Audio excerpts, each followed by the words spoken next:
Before we start today, I have to make something clear. In ordinary language, speed and velocity are synonymous, but in physics, they are distinct from one another. So what's the difference? Well, velocity is a vector, so it has magnitude and direction, but speed is just a number. It only has magnitude, no direction. And the reason why is because speed is distance over time, while velocity is displacement over time. And since displacement is a vector, that means velocity is also a vector. Let's take an example from the last lesson in this playlist, which if you didn't watch, it's okay, you can still follow along. You walk 10 meters east, you walked 5 meters west, and then you walk 20 meters east again. Let's say this journey took 20 seconds. The speed would be the total distance over time. So speed would be 35 meters over 20 seconds, which is 1.75 meters per second. However, your velocity is displacement over time. Your displacement, so how far you are from the starting position, is only 25 meters. So that means your velocity is 1.25 meters per second east. And here's something to remember. Velocity will always take the direction of your displacement. Now, let's suppose that we had an object, and at a specific point in time, so we'll say t1, the object is at the position x1. At a later time, so t2, it's moved to the position x2. The elapsed time, so change in time, which we did note with delta, is t2 minus t1. Displacement, if you remember, is delta x, so x2 minus x1. Then what's average velocity? Average velocity is denoted with v with this little line over it. This line is the standard symbol for average. So if you see a with a bar, that's average acceleration. Your textbook notation might differ slightly, but usually it's pretty similar across most physics courses. So average velocity is equal to x2 minus x1 divided by t2 minus t1. So that's delta x over delta t. Displacement divided by elapsed time. Let's see this in action. Let's use an example. Let's say you have a rolling ball, and your ball starts at 8.4 centimeters at time 3 seconds. So we'll label this as t1 and this as x1. At t2, which is 6.1 seconds, your ball has rolled all the way to negative 4.2 centimeters. What is the average velocity of your rolling ball? Let's use our definition.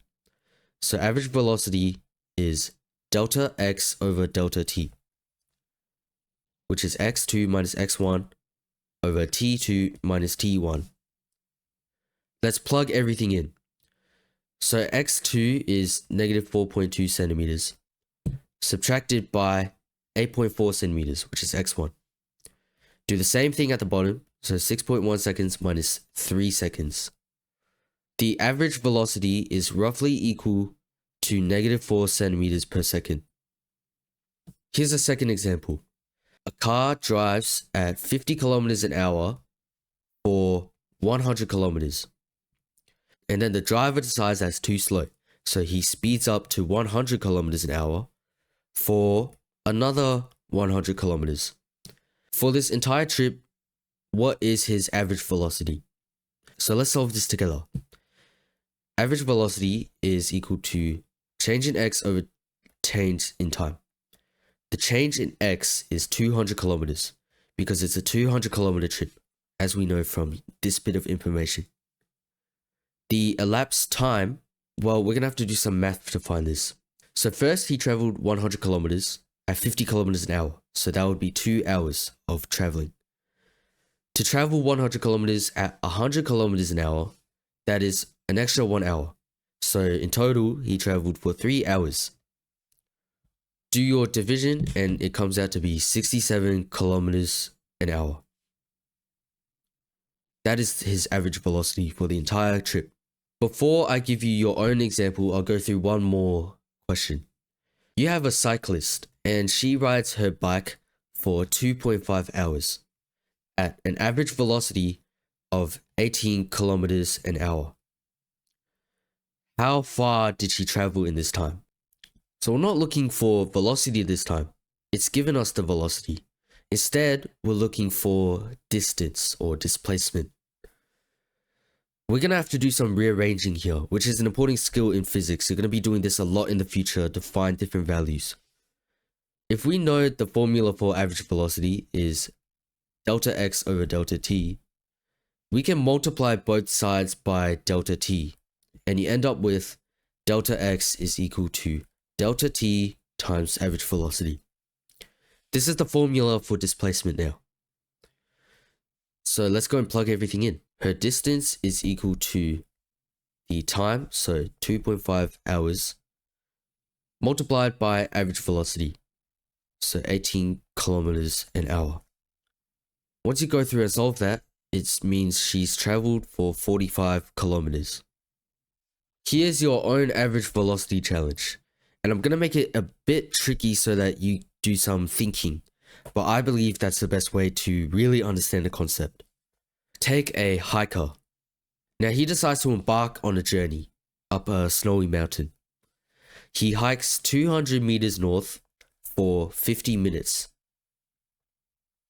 And then he decides to turn around and travel 150 meters south in 30 minutes. What was his average velocity during this time? I'll give you a second to pause and do it yourself.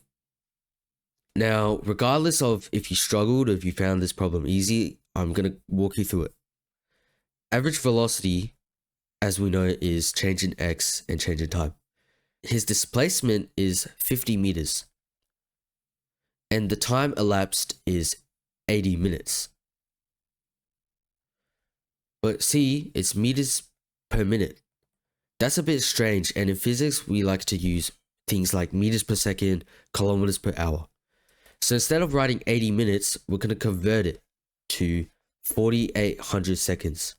Do your division and it comes out to be 0.104 meters per second north.